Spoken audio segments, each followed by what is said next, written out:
ನಮಸ್ಕಾರ ಎಲ್ಲರಿಗೂ, ನಾನು Lingaraj from needs a public. Welcome to tech news number 21. So ಇನ್ನು ಮುಂದೆ ಕನ್ನಡದಲ್ಲಿ ಪ್ರತಿದಿನ ಸಂಜೆ ನಮ್ಮ ಒಂದು ನೀಡ್ಸ್ ಅ ಪಬ್ಲಿಕ್ ಯೂಟ್ಯೂಬ್ ಚಾನಲಲ್ಲಿ ನಿಮಗೆ ಟೆಕ್ ನ್ಯೂಸ್ ಸಿಗುತ್ತೆ.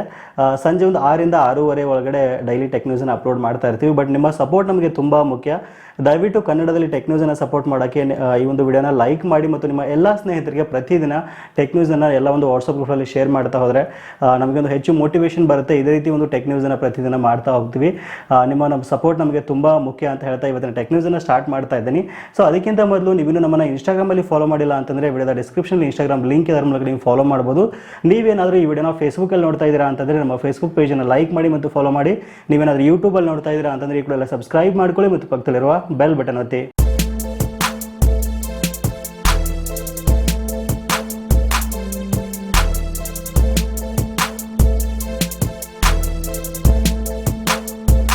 ಓಕೆ, ಮೊದಲೇ ನ್ಯೂಸು VPN ಯೂಸ್ ಮಾಡ್ತಕ್ಕಂಥವ್ರಿಗೆ ಒಂದು ಶಾಕಿಂಗ್ ಸುದ್ದಿ ಇದೆ. ಹೌದು, ವಿರ್ಚುವಲ್ ಪ್ರೈವೇಟ್ ನೆಟ್ವರ್ಕ್ ಅಪ್ಲಿಕೇಶನ್ಸ್ಗಳನ್ನು ಯೂಸ್ ಮಾಡಿಕೊಂಡು ನಿಮ್ಮ ಫೋನಲ್ಲಿ ನೀವು ಇಂಟರ್ನೆಟನ್ನು ಆಕ್ಸೆಸ್ ಮಾಡ್ತಾ ಇರ್ತೀರಾ. ಸೊ ಇಂಥ ಒಂದು ಗ್ರಾಹಕರಿಗೆ ಒಂದು ದೊಡ್ಡ ಶಾಕಿಂಗ್ ನ್ಯೂಸ್ ಇದೆ ಅಂತ ಹೇಳ್ಬೋದು. ಹೌದು, ಒಂದು VPN ಅಪ್ಲಿಕೇಶನ್ಸ್ಗಳು, ಒಂದು 7 VPN ಅಪ್ಲಿಕೇಶನ್ಸ್ಗಳು 1.2 TB ಒಂದು ಖಾಸಗಿ ಡೇಟಾವನ್ನು ಇದು ಲೀಕ್ ಮಾಡಿದೆ ಅಂತೆ. ಸೊ ಖಾಸಗಿ ಮಾಹಿತಿ ಅಂದರೆ ಏನು ಅಂತ ನೀವು ಕೇಳ್ಬೋದು. ಸೊ ನೀವೇನಾದರೂ VPN ಅಪ್ಲಿಕೇಶನ್ಸ್ಗಳನ್ನು ಯೂಸ್ ಮಾಡಿಕೊಂಡು ಇಂಟರ್ನೆಟ್ ಆಕ್ಸೆಸ್ ಮಾಡ್ತಾ ಇದ್ದೀರಾ ಅಂತಂದರೆ, ಸೊ ನೀವು ಯಾವ ವೆಬ್ಸೈಟ್ ಹೋಗಿ ಏನು ಸರ್ಚ್ ಮಾಡಿದ್ರಿ, ನೀವು ಯಾವ ಜೊತೆ ಫೋಟೋ ಶೇರ್ ಮಾಡ್ಕೊಂಡ್ರಿ, ಆಮೇಲೆ ನೀವು ಯಾವ ಒಂದು ಇಂಟರ್ನೆಟ್ ಬ್ಯಾಂಕಿಂಗನ್ನು ಯೂಸ್ ಮಾಡ್ತಾ ಇದ್ದೀರಾ, ಇದೆಲ್ಲ ಟ್ರ್ಯಾಕ್ ಮಾಡ್ತಾ ಇರ್ತಾರೆ. ಸೊ ಈ ಒಂದು ಡೇಟಾವನ್ನು ಅವರು ಲೀಕ್ ಮಾಡ್ತಾರೆ. ಸೊ ಈ ರೀತಿಯಾಗಿ ನಿಮ್ಮ ಒಂದು ಖಾಸಗಿ ಮಾಹಿತಿ ಲೀಕ್ ಆಯಿತು ಅಂತಂದರೆ ನಿಮಗೆ ತುಂಬ ಒಂದು ಪ್ರಾಬ್ಲಮ್ ಆಗುವ ಸಾಧ್ಯತೆ ಇರುತ್ತೆ. ಹಾಗಾಗಿ ನೀವೇನಾದರೂ ಈ ಒಂದು UFO VPN, fast VPN, rabbit VPN, secure VPN ಮತ್ತು ಇನ್ನುಳಿದ ಯಾವುದೇ ಒಂದು VPNಸ್ಗಳನ್ನು ಯೂಸ್ ಮಾಡ್ತಾ ಇದ್ದೀರಾ ಅಂತಂದರೆ ದಯವಿಟ್ಟು ಈ ಒಂದು VPN ಅಪ್ಲಿಕೇಶನ್ಸ್ಗಳಿಂದ ದೂರ ಇರೋದು ಉತ್ತಮ ಅಂತ ಹೇಳ್ಬೋದು. ಸೊ ತುಂಬ ಜನ ನಾನು ಕೇಳ್ತಾ ಇದ್ರಿ, ಈ VPN ಅಪ್ಲಿಕೇಶನ್ಸ್ಗಳ ಮೂಲಕ ನಾವು ಟಿಕ್ಟಾಕ್ನ ಆಕ್ಸೆಸ್ ಮಾಡ್ಬೋದಾ ಅಂತ. ಸೊ ಇದುವರೆಗೂ ನೀವೇನಾದರೂ ಈ ಒಂದು VPNs ಯೂಸ್ ಮಾಡಿಕೊಂಡು ಟಿಕ್ಟಾಕ್ ಯೂಸ್ ಮಾಡ್ತಾ ಇದ್ದೀರಾ ಅಂತಂದರೆ, ಆಮೇಲೆ ಬ್ಯಾನ್ ಆದ ಒಂದು ಚೈನಾ ಅಪ್ಲಿಕೇಶನ್ಸ್ಗಳನ್ನು ನೀವೇನಾದರೂ ನಿಮ್ಮ ಫೋನಲ್ಲಿ ಯೂಸ್ ಮಾಡ್ತಾ ಇದ್ದೀರಾ ಅಂತಂದರೆ ಖಂಡಿತ ನೀವು ಒಂದು ಇಲ್ಲೀಗಲ್ ಆ್ಯಕ್ಟಿವಿಟಿ ಮಾಡ್ತಾ ಇದ್ದೀರಾ ಅಂತ ಅರ್ಥ. ಸೊ ಒಂದು ದೇಶ ಒಂದಿಷ್ಟು ಅಪ್ಲಿಕೇಶನ್ಸ್ಗಳನ್ನು ಬ್ಯಾನ್ ಮಾಡಿದೆ ಅಂತಂದರೆ ಆ ಒಂದು ಅಪ್ಲಿಕೇಶನ್ಸ್ಗಳು ಸೂಕ್ತ ಅಲ್ಲ ಅಂತ. ಹಾಗಾಗಿ ದಯವಿಟ್ಟು ಒಂದು ಟಿಕ್ಟಾಕ್ನಿಂದ ದೂರ ಇರೋದು ತುಂಬ ಉತ್ತಮ. ಇದುವರೆಗೆ ಯಾರಾದರೂ ಟಿಕ್ಟಾಕ್ನ ಯೂಸ್ ಮಾಡ್ತಾ ಇದ್ದೀರಾ ದಯವಿಟ್ಟು ಅನ್ಇನ್ಸ್ಟಾಲ್ ಮಾಡಿ. ತುಂಬ ಇಶ್ಯೂ ಮಾಡ್ಕೊತೀರಾ ನಿಮ್ಮ ಫೋನಲ್ಲಿ. ಇನ್ ಕೇಸ್ ನಿಮ್ಮ ಒಂದು ಡೇಟಾ ಲೀಕ್ ಆಯಿತು ಅಂತಂದರೆ, ನಿಮಗೇನಾದರೂ ಪ್ರಾಬ್ಲಮ್ ಆಯಿತು ಅಂತಂದರೆ, ಈಗ ನೀವು ನೆಟ್ ಬ್ಯಾಂಕಿಂಗ್ ಯೂಸ್ ಮಾಡ್ತಾ ಇರ್ತೀರ, ಫಾರ್ ಎಕ್ಸಾಂಪಲ್ ಕೊಟ್ಟು ಹೇಳ್ತೀನಿ ನಾನು. ಸೊ ನಿಮ್ಮ ಬ್ಯಾಂಕಲ್ಲಿ ಒಂದಿಷ್ಟು ಹಣ ಯಾರಾದರೂ ಎತ್ಕೊಂಡು ಹೋಗಿಬಿಟ್ರು ಅಂತಂದರೆ ನೀವು ಕಂಪ್ಲೇಂಟ್ ಕೊಡೋಕೆ ಹೋದಾಗ ನಿಮ್ಮ ಫೋನ್ ಹ್ಯಾಕ್ ಆಗಿರ್ಬೋದು ಅಥವಾ ಈ ಒಂದು ಅಪ್ಲಿಕೇಶನ್ಸ್ಗಳ ಮೂಲಕ ಅದು ಏನಾದರೂ ಪ್ರಾಬ್ಲಮ್ ಆಗಿತ್ತು ಅಂತಂದರೆ ಖಂಡಿತ ನಿಮ್ಮ ಒಂದು ಕಂಪ್ಲೇಂಟನ್ನು ಯಾರೂ ಅಕ್ಸೆಪ್ಟ್ ಮಾಡಲ್ಲ. ಯಾಕಂದರೆ ನೀವು ಮಾಡ್ತಾ ಇರೋದು ಇಲ್ಲಿಗಲ್ ಆ್ಯಕ್ಟಿವಿಟಿ ಫೋನಲ್ಲಿ. ಹಾಗಾಗಿ ಬ್ಯಾನ್ ಆದ ಅಪ್ಲಿಕೇಶನ್ಸ್ಗಳನ್ನು ಯಾರೂ ದಯವಿಟ್ಟು VPNಸ್ಗಳ ಮೂಲಕ ಆಕ್ಸೆಸ್ ಆಗಿರ್ಬೋದು, ಆಮೇಲೆ ಯೂಸ್ ಮಾಡೋಕ್ಕೆ ಹೋಗಬೇಡಿ. ಟಿಕ್ಟಾಕ್ ಬದಲಾಗಿ ತುಂಬ ಒಂದು ಆಲ್ಟರ್ನೇಟಿವ್ ಆ್ಯಪ್ಸ್ ಇದೆ, ಅವುಗಳನ್ನು ಯೂಸ್ ಮಾಡಿ. ಇದರಿಂದ ನಿಮಗೂ ಕೂಡ ಒಂದು ಉತ್ತಮ ಆಗುತ್ತೆ ಅಂತ ಹೇಳ್ಬೋದು. ಇನ್ಸ್ಟಾಗ್ರಾಮ್ ರೀಲ್ಸ್ ಬರ್ತಾ ಇದೆ, ಒಂದು ಗಾನದವರು ಸಹಿತ ಒಂದಿಷ್ಟು ಫೀಚರ್ಸ್ನ ಕೊಡ್ತಾ ಇದ್ದಾರಂತೆ. ನೋಡಿ ಎಷ್ಟೊಂದು ಯೂಸ್ಫುಲ್ ಇದೆ ನಮ್ಮ ಒಂದು ಜನಗಳಿಗೆ. ಹಾಗಾಗಿ ಟಿಕ್ಟಾಕ್ ಬದಲಾಗಿ ಬೇರೆ ಬೇರೆ ಅಪ್ಲಿಕೇಶನ್ಸ್ಗಳು ನಿಮಗೆ ನೀಡಿತ್ತು ಅಂತಂದರೆ ಯೂಸ್ ಮಾಡ್ಬೋದು. ದಯವಿಟ್ಟು ನಾನು ಮತ್ತೆ ರಿಪೀಟ್ ಮಾಡ್ತಾ ಇದ್ದೀನಿ, ಟಿಕ್ಟಾಕ್ನಿಂದ ಮತ್ತು ಈ ಒಂದು VPN ಅಪ್ಲಿಕೇಶನ್ಸ್ಗಳಿಂದ ಸ್ವಲ್ಪ ದೂರ ಇರೋದು ಉತ್ತಮ. ಸೊ ನಿಮ್ಮೊಂದು ಸೆಕ್ಯೂರಿಟಿ ಕೂಡ ಇದರಿಂದ ಚೆನ್ನಾಗಿರುತ್ತೆ. ಓಕೆ, ನೆಕ್ಸ್ಟ್ ನ್ಯೂಸ್ ಜಿಯೋ ಕಡೆಯಿಂದ. ಜಿಯೋದವರು ಒಳ್ಳೊಳ್ಳೆ ಒಂದು ಆಫರ್ಸ್ಗಳನ್ನು, ಒಳ್ಳೊಳ್ಳೆ ಒಂದು ಸರ್ವಿಸಸ್ಗಳನ್ನು ಕೊಡ್ತಾ ಇದ್ದಾರೆ ಭಾರತದಲ್ಲಿ. ಸೊ ಈ ಒಂದು ನಿಟ್ಟಿನಲ್ಲಿ ಇವತ್ತು JioMart ಎನ್ನುವಂಥ ಅಪ್ಲಿಕೇಶನ್ ಪ್ಲೇಸ್ಟೋರ್ನಲ್ಲಿ ಲಾಂಚ್ ಆಯಿತು. ಈವನ್ ಆ್ಯಪ್ ಸ್ಟೋರಲ್ಲಿ ನಿಮ್ಗೆ ಸಿಗ್ತಾ ಇದೆ. ಸೊ ನೀವು ಈ ಒಂದು ಅಪ್ಲಿಕೇಶನ್ ಯೂಸ್ ಮಾಡ್ಕೊಳ್ಬೋದು. ಈ ಒಂದು ಅಪ್ಲಿಕೇಶನ್ ಮೂಲಕ ನೀವು ದಿನಸಿಯನ್ನು ನೀವು ಆರ್ಡರ್ ಮಾಡ್ಬೋದು. ಸೊ ನಿಮ್ಮ ಮನೆ ಬಾಗಿಲಿಗೆ ನೀವು ದಿನಸಿ ಆರ್ಡರ್ ಮಾಡಿದ್ರಿ ಅಂತಂದ್ರೆ ಇವ್ರು ತೊಗೊಂಬಂದು ಕೊಡ್ತಾರೆ. ಇಷ್ಟೇ ಅಲ್ಲದೆ ಒಂದು ಬೆಸ್ಟ್ ಫೀಚರ್ ಏನಪ್ಪ ಅಂತಂದರೆ ವಾಟ್ಸಪ್ ಮೂಲಕ ಸಹಿತ ನೀವು ಈ ಒಂದು ಅಪ್ಲಿಕೇಶನ್ನಲ್ಲಿ ದಿನಸಿಯನ್ನು ಆರ್ಡರ್ ಮಾಡ್ಬೋದು. ಒಳ್ಳೊಳ್ಳೆ ಆಫರ್ಸ್ ಇರುತ್ತೆ. ಒಂದ್ಸಾರಿ ಅಪ್ಲಿಕೇಶನ್ ಇನ್ಸ್ಟಾಲ್ ಮಾಡ್ಕೊಂಡು ಚೆಕ್ ಮಾಡಿ. ಜಿಯೋ ಸರ್ವಿಸಸ್ಗಳು ನಿಮಗೆ ತುಂಬ ಇಷ್ಟ ಆಗಿತ್ತು ಅಂತಂದರೆ ಮಿಸ್ ಮಾಡದೆ ಕಮೆಂಟ್ನಲ್ಲಿ ಜಿಯೋ ಅಂತ ಟೈಪ್ ಮಾಡಿ. ಓಕೆ, ನೆಕ್ಸ್ಟ್ ನ್ಯೂಸು ಮೋಟೋರೋಲಾ ಕಡೆಯಿಂದ. ಹೌದು, Moto G8 Plus ಮೊಬೈಲ್ ಫೋನನ್ನು ನೀವೇನಾದರೂ ಯೂಸ್ ಮಾಡ್ತಾ ಇದ್ದೀರಾ ಅಂತಂದರೆ ಈ ಫೋನ್ಗೆ ಆಂಡ್ರಾಯ್ಡ್ 10 ರೋಲ್ಔಟ್ ಆಗಿದೆ. ಸೊ ಈ ಕೂಡ ನೀವು ಅಪ್ಡೇಟ್ ಮಾಡಿಕೊಂಡು ಆಂಡ್ರಾಯ್ಡ್ 10 ನೀವು ಎಂಜಾಯ್ ಮಾಡ್ಬೋದು. ಒಳ್ಳೊಳ್ಳೆ ಫೀಚರ್ಸ್ ಕೊಟ್ಟಿದ್ದಾರೆ, ಹೊಸ ಫೀಚರ್ ಕೊಟ್ಟಿದ್ದಾರೆ ಒಂದು ಆಂಡ್ರಾಯ್ಡ್ 10ಅಲ್ಲಿ. ಆಮೇಲೆ ಜೊತೆಗೆ ಒಂದಿಷ್ಟು ಸೆಕ್ಯೂರಿಟಿ ಪ್ಯಾಚಸ್ ಕೂಡ ಇಲ್ಲಿ ಇರುತ್ತೆ. ಹಾಗಾಗಿ ಮಿಸ್ ಮಾಡದೆ ಒಂದು ಆಂಡ್ರಾಯ್ಡ್ 10 ಅಪ್ಡೇಟ್ ಮಾಡ್ಕೊಳ್ಳಿ. ಸೊ ಇದು Moto G8 Plus ಏನಿತ್ತು ಆಂಡ್ರಾಯ್ಡ್ 9 Pie ಜೊತೆ ಇದು ಲಾಂಚ್ ಆಗಿತ್ತು. ಸೊ ಈಗ 10ಗೆ ಅಪ್ಡೇಟ್ ಮಾಡ್ತಾ ಇದ್ದಾರೆ. ಆಲ್ರೆಡಿ ಬ್ರೆಜಿಲ್ ಮತ್ತು ಸ್ಪೇನಲ್ಲಿ ಇದು ಅಪ್ಡೇಟ್ ಬಂದಿದೆ. ಇವಾಗ ಇಂಡಿಯಾದಲ್ಲಿ ಸಹಿತ ಕೊಡ್ತಾ ಇದ್ದಾರೆ. ಸೊ ಈ ಕಡೆಯಲ್ಲಿ ನೀವು ಅಪ್ಡೇಟ್ ಮಾಡ್ಕೊಂಡು ಎಂಜಾಯ್ ಮಾಡ್ಬೋದು. ಕೇವಲ Moto G8 ಅಷ್ಟೇ ಅಲ್ಲ, ನೀವೇನಾದರೂ ಬೇರೆ ಫೋನ್ಸ್ಗಳನ್ನು ಯೂಸ್ ಮಾಡ್ತಾ ಇದ್ದೀರಾ ಅಂತಂದರೆ ಪ್ರತಿದಿನ ಚೆಕ್ ಮಾಡ್ತಾ ಇರಿ, ಸೆಕ್ಯೂರಿಟಿ ಪ್ಯಾಚಸ್ಸನ್ನು ಅಪ್ಡೇಟ್ ಮಾಡ್ತಾ ಇರಿ. ಆಮೇಲೆ ನಿಮ್ಮ ಒಂದು ಸಾಫ್ಟ್ವೇರನ್ನು OS ಅನ್ನು ಅಪ್ಡೇಟ್ ಮಾಡ್ಕೊಂಡ್ರಿ ಅಂತಂದರೆ ಒಂದು ಒಳ್ಳೆಯ ಒಂದು ಸೆಕ್ಯೂರಿಟಿ ಫೀಚರ್ಸ್ ಕೂಡ ನಿಮ್ಮ ಫೋನ್ಗೆ ಸಿಗುತ್ತೆ. ಓಕೆನಾ, ನೆಕ್ಸ್ಟ್ ನ್ಯೂಸು ಸ್ಯಾಮ್ಸಂಗ್ ಫ್ಯಾನ್ಸ್ಗೆ ಒಂದು ಗುಡ್ ನ್ಯೂಸ್ ಅಂತ ಹೇಳ್ಬೋದು. ಇದೇ ಒಂದು ಬರುವ ಆಗಸ್ಟ್ 5ನೇ ತಾರೀಕಿಗೆ ಸ್ಯಾಮ್ಸಂಗ್ ಕಡೆಯಿಂದ ಒಂದಿಷ್ಟು ಹೊಸ ಹೊಸ ಪ್ರಾಡಕ್ಟ್ಗಳು ಲಾಂಚ್ ಆಗ್ತಾ ಇದೆ ಅಂತ, ಒಂದು ಐದು ಪ್ರಾಡಕ್ಟ್ಗಳು ಲಾಂಚ್ ಆಗ್ತಾ ಇದೆ ಅಂತೆ.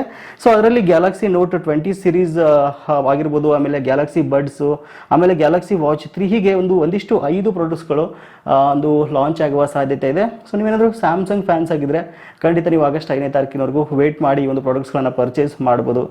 ಸೊ ಇನ್ನು ನೆಕ್ಸ್ಟ್ ನ್ಯೂಸು ಒಂದು ರಿಯಲ್ಮಿ C15 ಮೊಬೈಲ್ ಫೋನ್ ಕಡೆಯಿಂದ. ಹೌದು, ರಿಯಲ್ಮಿ C15 ಮೊಬೈಲ್ ಫೋನ್ ಇದೇ ಒಂದು ಜುಲೈ 28ಕ್ಕೆ ಲಾಂಚ್ ಆಗ್ತಾ ಇದೆ. ಸ್ಪೆಸಿಫಿಕೇಶನ್ ಲೀಕ್ ಆಗಿರುವ ಮಾಹಿತಿ ಪ್ರಕಾರ 6000 mAh ಜೊತೆಗೆ ಒಂದು 18 ವ್ಯಾಟ್ ಕ್ವಿಕ್ ಚಾರ್ಜಿಂಗ್ ಸಪೋರ್ಟ್ ನೀವು ಫೋನ್ ಮಾಡುತ್ತಂತೆ. ಸೊ ನಿಮ್ಗೆ ಏನಾದರೂ ಇಂಟ್ರೆಸ್ಟ್ ಇತ್ತು ಅಂತಂದರೆ ಜುಲೈ 28ಕ್ಕೆ ಇದು ಲಾಂಚ್ ಆಗ್ತಾ ಇದೆ, ನೀವು ಪರ್ಚೇಸ್ ಮಾಡ್ಬೋದು. ಸೊ ಇನ್ನು ಇವತ್ತು Realme Narzo 10 mobile phone launch ಆಗ್ತಾ ಇದೆ, ಅಂದರೆ ಸೇಲ್ ನಡೀತಾ ಇದೆ ಫ್ಲಿಪ್ಕಾರ್ಟ್ನಲ್ಲಿ. ಮೇ ಬಿ 12 ಗಂಟೆಯಿಂದ ಸ್ಟಾರ್ಟ್ ಆಗಿದೆ ಅನ್ಕೋತೀನಿ ಈ ಸೇಲು. ಸೊ ಈ ಫೋನ್ ನಿಮ್ಗೆ ಏನಾದರೂ ಇಂಟ್ರೆಸ್ಟ್ ಇತ್ತು ಅಂದರೆ ನೀವು ಬೈ ಮಾಡ್ಬೋದು. ಸೊ ಇದರೊಂದು ಸ್ಪೆಸಿಫಿಕೇಶನ್ ಕ್ವಿಕ್ ಆಗಿ ನೋಡ್ಕೊಂಡು ಬರೋದಾದ್ರೆ 4GB ಮತ್ತು 128GB ವೇರಿಯಂಟ್ ಇದು ನಿಮ್ಗೆ 12,000 ರೂಪಾಯಿ ಬಜೆಟ್ನಲ್ಲಿ ಸಿಗ್ತಾ ಇದೆ. ಸೊ 48 MP ಒಂದು ಕ್ವಾಡ್ ಕ್ಯಾಮ್ರಾ ಸೆಟಪ್ ಈ ಫೋನಲ್ಲಿದೆ. ಮತ್ತು ಈ ಒಂದು ಮೊಬೈಲ್ ಫೋನಲ್ಲಿ octa-core MediaTek Helio G80 processor ಇಲ್ಲಿ ನಿಮಗೆ ಸಿಗುವಂಥದ್ದು. ಓಕೆ, ಇನ್ನು next news OnePlus Nord phone ತುಂಬ ಹೈಪ್ ಕ್ರಿಯೇಟ್ ಮಾಡಿದೆ, ತುಂಬ ಆ್ಯಡ್ಸ್ ಕೊಡ್ತಾ ಇದ್ದಾರೆ. ತುಂಬ ಜನ ಯೂಟ್ಯೂಬರ್ಸ್ ಸಹಿತ ಇದ್ರ ಬಗ್ಗೆ ತುಂಬ ವಿಡಿಯೋಸ್ಗಳನ್ನು ಮಾಡಿದ್ದಾರೆ. ಸೊ ಅಂದರೆ ಜನರಿಗೆ ಎಕ್ಸ್ಪೆಕ್ಟೇಷನ್ ಜಾಸ್ತಿ ಇದೆ ಅಂತ ಅರ್ಥ ಈ ಫೋನಲ್ಲಿ.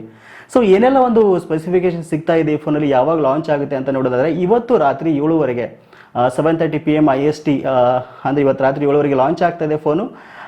ಮಾಹಿತಿ ಪ್ರಕಾರ, ಲೀಕ್ ಆಗಿರೋ ಮಾಹಿತಿ ಪ್ರಕಾರ ಏನೆಲ್ಲ ಒಂದು ಸ್ಪೆಸಿಫಿಕೇಶನ್ ಅನ್ನ ಈ ಫೋನಲ್ಲಿ ಎಕ್ಸ್ಪೆಕ್ಟ್ ಮಾಡ್ಬೋದು ಅಂತ ನೋಡೋದಾದ್ರೆ ಅಪ್ ಟು 100GB ವರೆಗೂ ಒಂದು ರ್ಯಾಮ್ ಆಪ್ಷನ್ ಇದೆ ಅಂತೆ.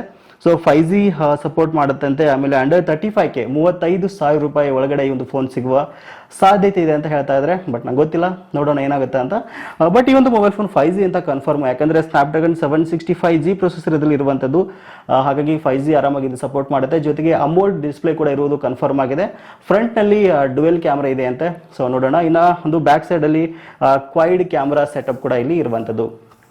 ಓಕೆನಾ, ನೆಕ್ಸ್ಟ್ ನ್ಯೂಸು, ನೀವೇನಾದರೂ ಒಂದು ಬೆಸ್ಟ್ ಆಗಿರತಕ್ಕಂಥ ವಾಚನ್ನು ಪರ್ಚೇಸ್ ಮಾಡಬೇಕು ಅಂದ್ಕೊಂಡಿದ್ದೀರಿ ಅಂತಂದರೆ ಒಂದು ಅಮೇಜ್ಫಿಟ್ ಕಡೆಯಿಂದ ಇದೇ ಒಂದು 29ನೇ ತಾರೀಕು ಜುಲೈ 29ಕ್ಕೆ ಒಂದು ಫ್ಲ್ಯಾಶ್ ಸೇಲ್ ನಡೀತಾ ಇದೆ. ಸೊ ಈ ಒಂದು ಫ್ಲ್ಯಾಶ್ ಸೇಲ್ನಲ್ಲಿ ನಿಮಗೆ ಅಮೇಜ್ಫಿಟ್ ಬೀಪ್ ಎಸ್ ಲೈಟ್ ಎನ್ನುವಂಥ ಒಂದು ವಾಚ್ ನಿಮಗೆ ಸಿಗ್ತಾ ಇರುವಂಥದ್ದು.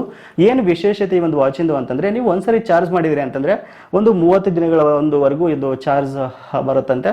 ಇಂಟ್ರೆಸ್ಟ್ ಇದ್ದವರು ಈ ಒಂದು ಅಮೇಜ್ಫಿಟ್ ಬೀಪ್ ಎಸ್ ಲೈಟನ್ನು ನೀವು ಪರ್ಚೇಸ್ ಮಾಡ್ಬೋದು. ಓಕೆ, ಇನ್ನು ನೆಕ್ಸ್ಟ್ ನ್ಯೂಸು ಗೂಗಲ್ ಕಡೆಯಿಂದ. ಸೊ ಗೂಗಲ್ ಕಡೆಯಿಂದ ಒಂದಿಷ್ಟು ಹೊಸ ಹೊಸ ನ್ಯೂಸ್ಗಳು ಬರ್ತಾ ಇರ್ತವೆ. ಮೊನ್ನೆ ಕೂಡ ಜಿಯೋ ಪ್ಲಾಟ್ಫಾರ್ಮಲ್ಲಿ ಒಂದಿಷ್ಟು ಹೂಡಿಕೆಯನ್ನು ಸಹಿತ ಇವರು ಮಾಡಿದ್ರು.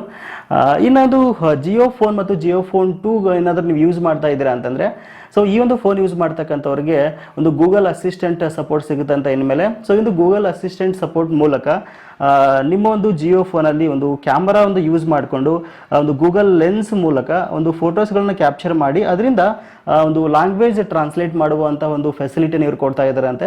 ಸೊ ಈ ಆಲ್ರೆಡಿ ಒಂದು ಫೆಸಿಲಿಟಿ ಜಿಯೋ ಫೋನ್ ಮತ್ತು ಜಿಯೋ ಫೋನ್ 2 ಯೂಸ್ ಮಾಡ್ತಕ್ಕಂಥವ್ರಿಗೆ ತಮಿಳ್, ತೆಲುಗು, ಮರಾಠಿ, ಹಿಂದಿಲಿತ್ತು. ಬಟ್ ಇವಾಗ ಕನ್ನಡ ಮತ್ತು ಗುಜರಾತಿ ಲ್ಯಾಂಗ್ವೇಜ್ಗೆ ಇವರು ಇಂಪ್ಲಿಮೆಂಟ್ ಮಾಡ್ತಾ ಇದ್ದಾರೆ ಅಂತೆ. ಸೊ ಹಾಗಾಗಿ ನೀವೇನಾದರೂ ಜಿಯೋ ಫೋನ್ ಅಥವಾ ಜಿಯೋ ಫೋನ್ 2 ಯೂಸ್ ಮಾಡ್ತಾ ಇದ್ದೀರಾ ಅಂತಂದರೆ ಸೊ ಈ ಒಂದು ಫೀಚರ್ ನಿಮಗೆ ತುಂಬ ಯೂಸ್ಫುಲ್ ಆಗುತ್ತೆ. ಓಕೆ, ಇನ್ನು ಲಾಸ್ಟ್ ನ್ಯೂಸು, ನೀವೇನಾದರೂ ಅಮೆಜಾನ್ ಪ್ರೈಮ್ ಮೆಂಬರ್ಶಿಪ್ಪನ್ನು ಯೂಸ್ ಮಾಡ್ತಾ ಇದ್ದೀರಾ ಅಂತಂದರೆ, ಅಮೆಜಾನ್ ಪ್ರೈಮ್ ಸಬ್ಸ್ಕ್ರಿಪ್ಷನ್ ನಿಮ್ಮ ಹತ್ರ ಇತ್ತು ಅಂತಂದರೆ ಈ ಬರುವ 6 ಮತ್ತು 7ನೇ ತಾರೀಕಿಗೆ 6ರಿಂದ 7ನೇ ತಾರೀಕಿಗೆ ಅಮೆಜಾನ್ ಪ್ರೈಮ್ ಡೇ ಸೇಲ್ ನಡೀತಾ ಇದೆ. ಸೊ ಈ ಒಂದು ಸೇಲಲ್ಲಿ ಒಳ್ಳೊಳ್ಳೆ ಆಫರ್ಸ್ಗಳು ನಿಮಗೆ ಸಿಗುವ ಸಾಧ್ಯತೆ ಇದೆ. ಸ್ಮಾರ್ಟ್ಫೋನ್ ಮೇಲೆ ಆಗಿರ್ಬೋದು, ಎಲೆಕ್ಟ್ರಾನಿಕ್ ವಸ್ತುಗಳ ಮೇಲೆ ಆಗಿರ್ಬೋದು, ಮತ್ತು ಇನ್ಯಾವುದೇ ಒಂದು ಪ್ರಾಡಕ್ಟ್ ನೀವು ಪರ್ಚೇಸ್ ಮಾಡ್ತೀರಾ ಅಂತಂದರೆ ಬೆಸ್ಟ್ ಬ್ಯಾಂಕಿಂಗ್ ಆಫರ್ಗಳು ಸಹಿತ ಇದರಲ್ಲಿ ಸಿಗುವ ಸಾಧ್ಯತೆ ಇದೆ. ಹಾಗಾಗಿ ನೀವೇನಾದರೂ ಪರ್ಚೇಸ್ ಮಾಡೋ ಪ್ಲಾನ್ ಇತ್ತು ಅಂತಂದರೆ 6 ಮತ್ತು 7ನೇ ತಾರೀಕಿನವರೆಗೂ ವೇಟ್ ಮಾಡಿ, ನಿಮಗೆ ಒಂದು ಬೆಸ್ಟ್ ಆಗಿರತಕ್ಕಂಥ ಒಂದು ಡಿಸ್ಕೌಂಟ್ ಅಲ್ಲಿ ಒಂದು ಪ್ರಾಡಕ್ಟ್ಗಳು ಸಿಗುವ ಸಾಧ್ಯತೆ ಇದೆ. ಓಕೆ, ಇದು ಇವತ್ತಿನ ಟೆಕ್ ನ್ಯೂಸು. ನಿಮ್ಗೆ ಏನಾದರೂ ಇಷ್ಟ ಆಗಿತ್ತು ಅಂತಂದ್ರೆ ಲೈಕ್ ಮಾಡೋದನ್ನ ಮರಿಬೇಡಿ ಮತ್ತು ನಿಮ್ಮ ಎಲ್ಲಾ ಸ್ನೇಹಿತರಿಗೆ ವಿಡಿಯೋನ ಶೇರ್ ಮಾಡಿ. ಸಿಗೋಣ ಮತ್ತೆ ಮುಂದಿನ ವಿಡಿಯೋದಲ್ಲಿ. Thank you for watching. Take care.